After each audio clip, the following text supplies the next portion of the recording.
Hi everyone, this is lycheepunnet, and we're coming to you with our now biannual, apparently, our biannual ban list and tier list thing. These things always get a bunch of views for obvious reasons. Yeah, it's our We've best clickbait. Yeah, pretty much. We've got a bunch of the people you see on here. Normally for our set reviews, we're going to be talking about the Japanese metagame, the ban list that's just come and has done pretty much nothing to the meta. And we're going to talk about how the meta looks and how it has shaped up since our last video, which is still getting comments despite it being quite out of date. This video will have 100% less Dota than our last video. Yeah, but it's got some Hearthstone in it apparently, and that's entirely. I feel like it's my fault because I said it was okay, but well, they're not talking. But I'll introduce everyone. So he's already, yeah. But this is El Prez. He's our co-host as I always. speak words and barely play Weiss anymore, unfortunately. Or fortunately. You were playing literally an hour ago. I saw you. I know. I was playing Star Wars, though. It's just memes. This is true. We've got Tim Tom the Bim Bomb, a regular fixture on our casts. Hello. We have I don't know what he's going by. We'll go with Teru for now, or he can describe himself however he wishes. Hello, I am Butts and Coconuts, and I'm here to discuss the changes to Innervate, Spreading Plague, Fiery War Axe, Hex, and Murloc War Leader. They all deserve to get nerfed, and Priest should have gotten hit as well.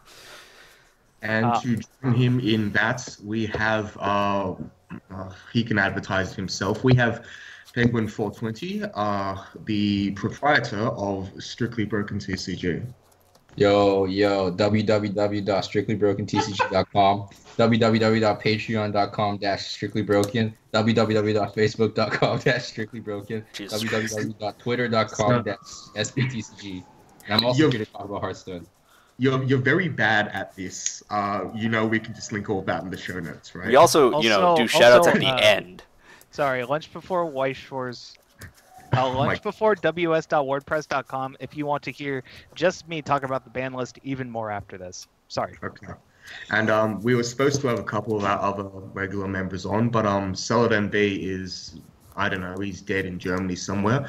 And Boats Don't Sink has betrayed us to go over to King. So we don't speak to him anymore. Does he have an exclusive contract? Is that what happened? Sure. No, in reality, what happened is he's just not around, and because me and El Prez and everyone else here have busy schedules, and I've only just managed to get internet, we're doing this ASAP so we can start working on the Kimono Friends cast, which is coming soon, hopefully. Anyway, and the reason I said all that is because we have a stand-in. I don't know what he wants to be called. I'll let him introduce himself. Yes, this is Thaumaturgia Weiss, just standing in. So he boasts a number of good placings in the English circuit. I can't remember because there's no tournaments in America, so I don't know whether or not he's done anything in the Japanese scene. But we talk, and he's like smart and stuff, so he's on here. Anyway, wait, that reminds me. I should link him this thing. Yeah. And so first we're going to talk about exactly what happened with the ban list. So as we all know, the ban list happened on August 28th, and it came into effect very recently. So the changes that have happened is the Order of Rabbit, Gochiumon, there's something or other, whatever, Gochiusa, got hit. It was not a hit that people were really expecting, outside of like 3 or 4 people who seem to have read Bushiroad's minds pretty well. The hit is you now can only have one of the following in your deck. You can have either the 1/0 sack counter, anti-change counter, or you can have the level 3 Chino finisher. Jim Tom going anyway. Hello. Yeah. Jesus. That was really loud. Anyway, you can have either the counter, which was one of the ways that deck managed to fight a lot of on-reverse combos in the mid-game and kill off anti-changes, or you can have the finisher, which is, in my opinion, the reason to play Gochiusa in the first place. Now, I don't know if that is necessarily the reason anymore, but at that same time, I don't think there is a reason to play Gochiusa now that, well, several things have happened. But we'll come to that soon. The other change is that Nisekoi had its Raku, the Pendant Bond, taken off the list, which it should really have not been on the list to begin with, or at least Pendant shouldn't have been on the list to begin with because that made no sense whatsoever. Anyway. Dude, that restriction list was like, okay, so you banned Raku. Yeah, pretty much. I mean, well, you ban Raku and the 2-1 with Yeah. that list. Like, it's just a very old Bushiroad way of doing things. No. But the thing is, the 2-1 can still see play in Sweets decks. But Yeah. Well, I'm talking about for the key deck. Sorry. I'm talking about Sure, for but real Raku- Nisekoi decks, because, Sweets. yeah, Raku literally goes Um, into decks if Pendant does not exist. Sweets Mills. I don't know, man. I think I might give it to Sweets over Key at this point. I think the meta build is actually Sweets splashing Marika. But anyway, that's not really what we need to talk about in terms of the ban list. What do you guys think will happen to Gochiusa as a result of this ban list?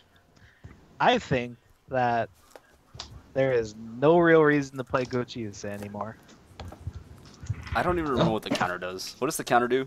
So it's Sack like a pay one, sack a character, anti-change punch, and if you anti-change your opponent, they put a 0 from their. Oh, regular it's right? that, except with like the cheaper cost.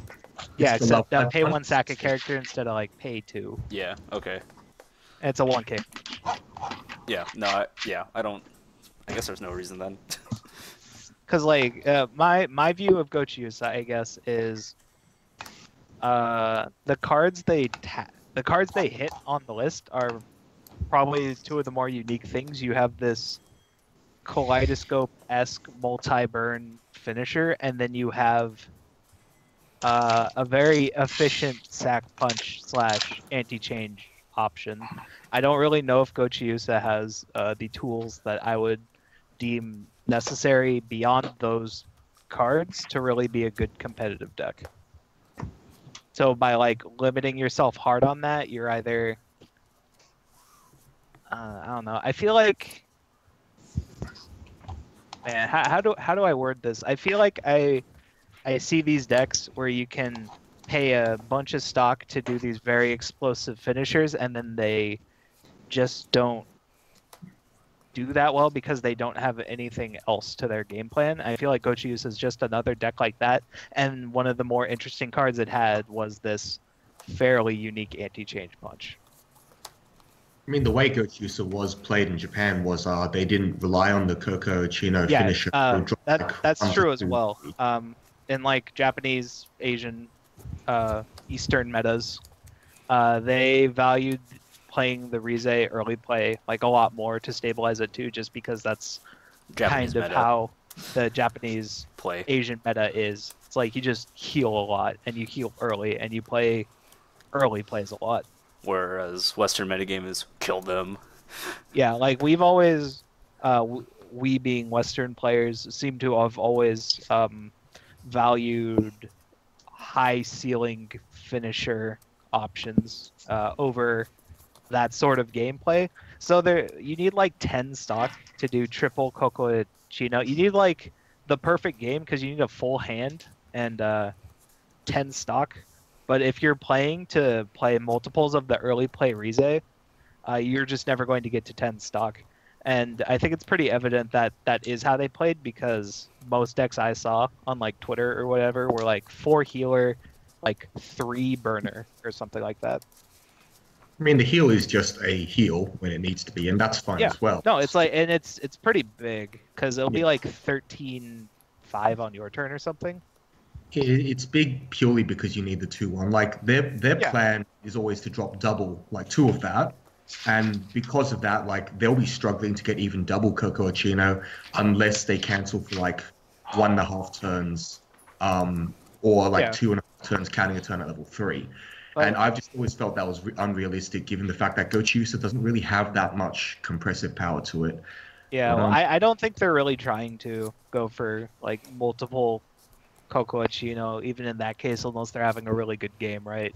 I think it's like when I think of a deck like TP, I think they're just trying to play some early plays, like stabilize it too, and kind of bully with these big soul attackers until they can do a combo turn when their opponent is at like 3-3 or something, where it would be really hard for their opponent to live. Japan loves early plays. I mean, I yes, really hate but like specifically, they love early play heals. No, I mean they just sure, but they like early plays in general. I think. Yeah. No, I think they like early play heals more than anything else. Like Yeah. outside of literally Kuro, I can't think of like a super popular early play that didn't heal in Japan. Dude, the most. Oh yeah, you're right. Actually, because that one also. I mean, like, and that's even like for the case of Ilya. Like, Ilya doesn't have an early play healer, right? Or it didn't up until the newest set. Correct. Yeah. Not to mention, the term stabilizer 2 just really irks me. The only decks I can feasibly see doing that are ReZero and Guardian, and Guardian because of the -2 soul thing, if you choose to play that build, and ReZero because, honestly, I'm not entirely sure why I associate that with it, but I do think the puck walling strategy is not bad. Well, they had to switch to that because ReZero can't fight the Gochiusa counter. Yeah. The puck wall strategy ends up being pretty good in a Gochiusa oriented meta. Like a lot of this was something I talk about in my own podcast, and it was something I discussed with a friend of mine. But like the existence of the Gochiusa counter like shies people away from playing multiple early plays, which is fairly Japanese way to play the game. You play your multiple early plays, you heal a couple, you wipe their field with your guys, you get your two soul swings in or whatever. But then you don't get all those benefits with that punch running around, because then your opponent can anti-change you like at 1, and even though you do get an attacker out of it, you paid like 2 stock for a level 0 character, essentially. In that case. What I think is the biggest thing about the Gochiusa counter is that, like you said, you don't have to be like behind for the counter to be doing work. Because normally all the anti-change counters, aside from Love Live and Shin-Chan, are only live at level 2 in terms of anti-change, which means you have to be at level 2 in order to quote-unquote anti-damage your opponent. Gochiusa was just allowed to do that, even if they were they're allowed to be more aggressive with their level 0, level 1 game, and still know they can get that tempo swing by killing off an anti-chain, killing off that summon, and that is one of the strengths of the card. And then it's also like it's just so cheaply costed, and that's like another boon to the card, because if any like level 1 anti-change counter could work in a similar way, then I think, I don't know, people would be playing Clannad, I guess, because it has a 1/1 ghost punch. Oh no, in fairness, Konosuba has a stockless level 1 anti-change counter. Is it a pitch 2? It is a pitch 2. Yeah, okay. I don't want to hear that, silly. But yeah, so the ways to play around the ghost punch in that way of like you drop multiple early plays is you can side and not reverse their field and not do as much soul damage, or you can build your deck in a way to choke out Gochiusa in another way, which, as evident by recent Japanese lists in the last half year, is you just play this Wally game that they can't get over with their 1/0s. Yeah, I wrote a whole article on that. I'm surprised I wrote a whole article on that. But anyway. Yeah. And this discussion I had with a friend was more of an extension on that, because he predicted that the list would be this punch and the burner level 3. He predicted exactly that? I think he predicted Rize early play, right? He wasn't the burner. He predicted Rize. Was it? Yeah. I thought it was burner. Oh, okay. Well, either way, he called the punch, which I thought was very surprising, because I don't think a lot of people were expecting the punch to get hit, or at least for the reasons he described. Shout out to Bernard Latif. I legitimately think Come on, the punches are What? Yeah, he was right. What? Dude, that was a fat name drop, dude. You just made the fattest name drop of 2017. Dude, he was right. What? Dude, the punches You were wrong. He was Shout right. out to Philippe. It was a good thing for the game, and I'm slightly disappointed they hit it, to be quite honest, because there's so many more hits they could have done to preserve Gochiusa as a deck, but instead they recently released Kimono Friends, and that kills Gochiusa as a deck, but that's not well, I mean, theoretically, you could keep the early play healing game with Gochiusa, and you could just play a bunch more healers, I mean, and then still play the punch, right? In a Kimono Friends meta. they just don't trust their player base The to thing do is, anything right? Like all of their bans and restrictions, there's an implication that they do not trust their player base to not do the things that they would intend them to do. So like the unlinking information ban, like I don't know, like a lot of the stuff they do is like, especially with the Monogatari and CG bans, are because they don't trust their player base to stop playing these decks, so they just have to kill them. That's their perspective. I mean, I think that's a weird way of putting it. I mean, within reason. What do you mean by trust their player base to not play these decks? They don't trust their player base to figure out that Gochiusa is weaker in a meta with Kimono Friends. So they... No. See, here's the thing. I think Gochiusa is not actually like dead in the water. I'm not saying it's dead in the water. I'm just saying, but it's weaker in a meta that has Kimono Friends. Yeah, well, I mean... In Neo Standard, it is dead in the water. Absolutely. Because you can't go into a field with 20% auto losses and have like a big neutering to your game and expect to do well. Well... Sure, but they don't... No. That... Oh, wait. We're talking about a different like tournament metagame thing, right? Like, if 20% of the field is an auto loss, like, do you have a favorable matchup against the remaining 80%? Yeah, I think you do. I still don't think you do, especially if people continue playing ReZero, and if they continue playing Persona 5, you don't have a good matchup against those anyway. Yeah, like those two decks were already choking out Gochiusa from the metagame. Especially if you aren't choosing the 1-0 counter, which the 1-0 counter I don't think is the correct choice in trios. In Neo Standard, it's the correct choice if you really have to play Gochiusa, I think. But in trios, where you're less likely to come across Kimono Friends, depending on how the meta shapes out, the 3 keys still works. I think your matchup isn't bad against them either. Like you say it as if the matchup is swayed significantly against for ReZero and Persona 5, but like that's like in a sense almost like that's just kind of like fallacious because it's not, right? It's not like that's not accurate. I actually think that Gochiusa is disadvantaged against ReZero. Like to a point where it's like there's no strong point that Gochiusa can attack back. I don't know, man. No. I'm saying current Gochiusa without the 1-0 counter has no game against ReZero. And if you play Gochiusa without the 3-2 finisher, you have even less game against ReZero. So I think you're firmly disadvantaged now. No, but there you go. You said it yourself. You have firmly less games. So the 3-2 finisher is still a threat to ReZero, who can just die sometimes with that combo. Well, okay, sure. But ReZero now stabilizes without fear of being anti-changed. And that's really bad for you as well, because you can't really fight them. You still have the bomb. You still have the bomb. I mean, you still have the bomb. Like, if you can bomb, like, one of their early play plays, you actually, they don't really stabilize that much. Especially, like... What? That's not... No, the bomb is not good. You say, bombs are not good value. When you say, like, I'm going to bomb this rem, because... Okay, so when you say, my rem is going to get 3 markers, I'm going to stabilize, because that compression is great. No, the felt stabilizes you. No, but the felt, if you only use felt once, it doesn't stabilize anything. Dude, 1 card is 1 card, okay? What do you mean? What bomb? Yeah, but it overturns. Yeah, overturns. But the thing is, if I can attack into you post-turn of your first felt, you haven't stabilized anything.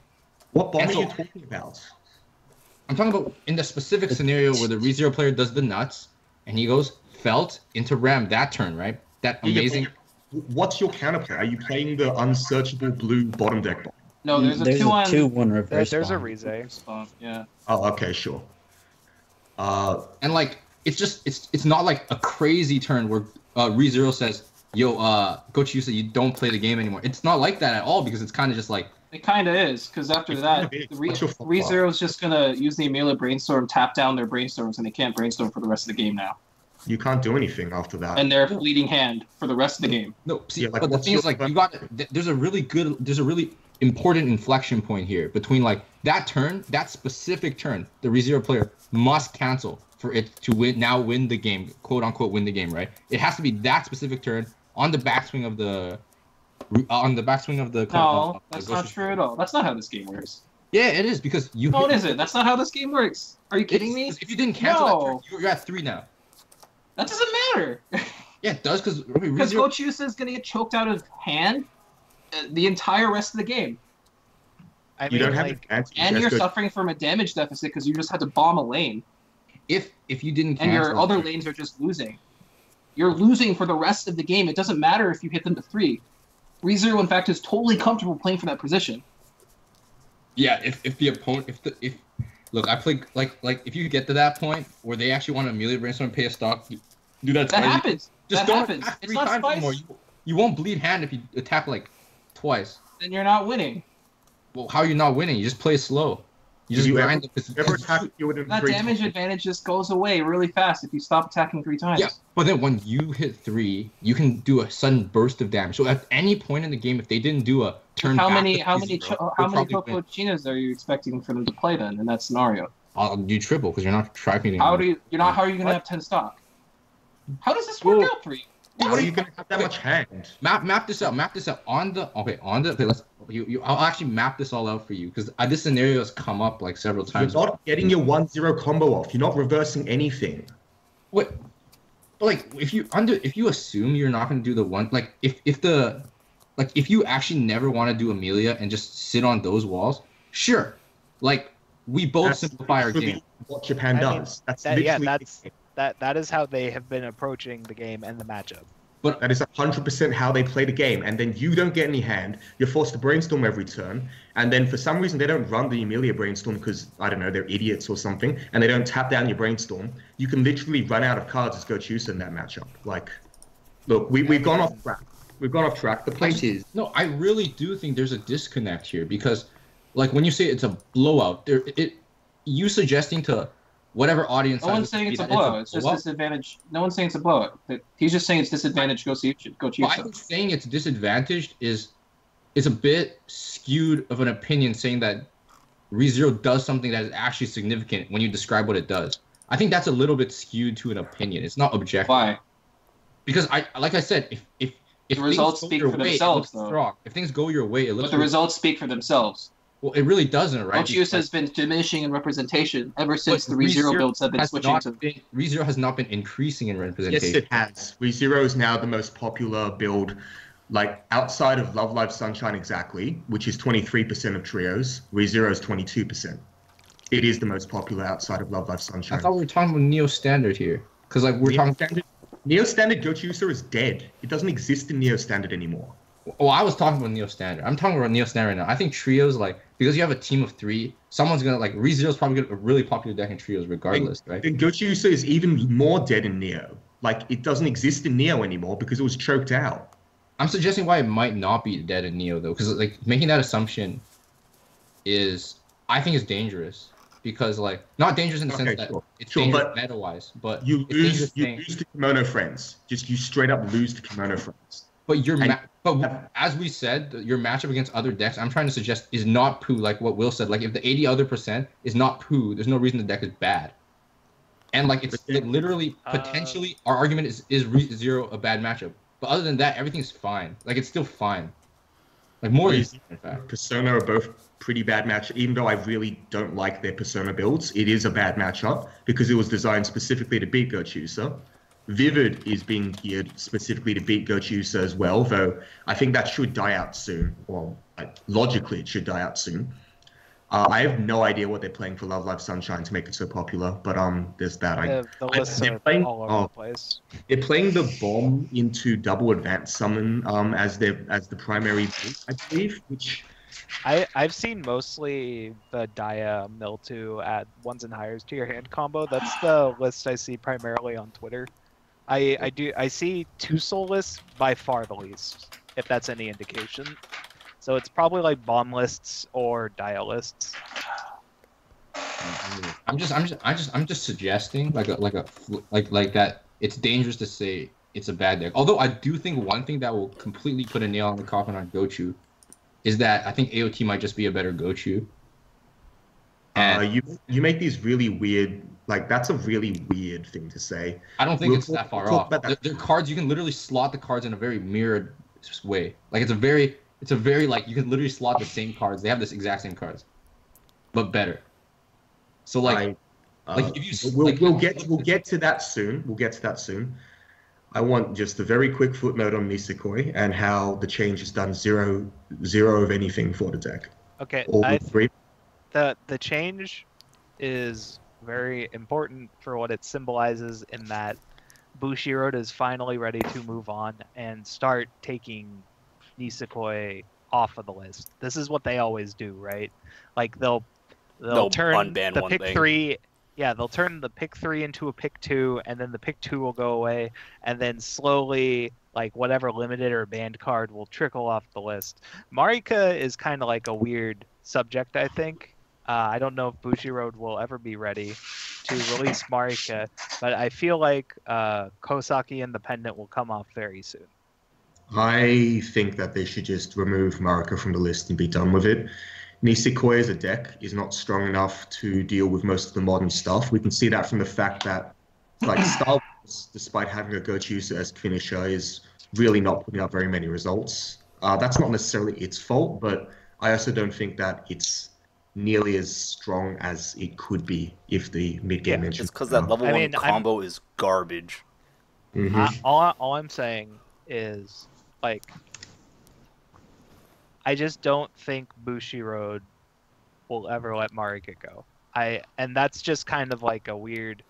I don't have any data to support that or whatever, but just like. Yeah, you do. You totally have data. You've got Cyril on the list. You've got Akinari. Okay, yeah. In that way of like, there's stuff that will probably never come off the list.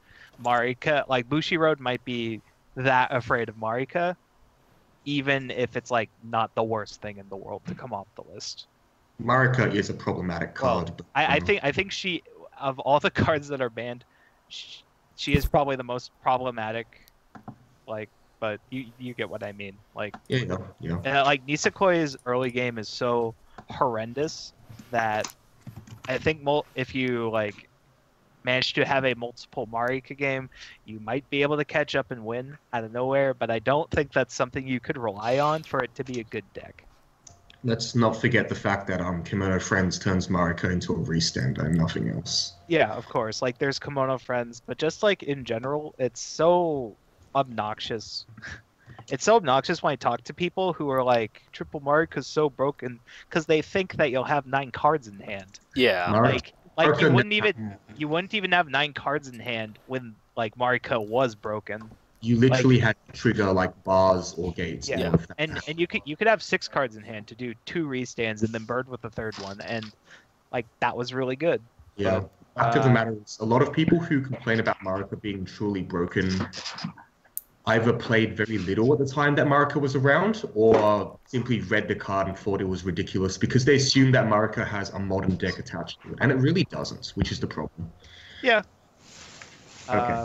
But yeah, those are my thoughts on Nisekoi as the person in the call who probably still wants to like Nisekoi the most. Yo, shout out to you. Power Shout out to you. You bought a SP Marika. Shout outs to you. Yeah, I have 2 SP Marikas. I'm waiting.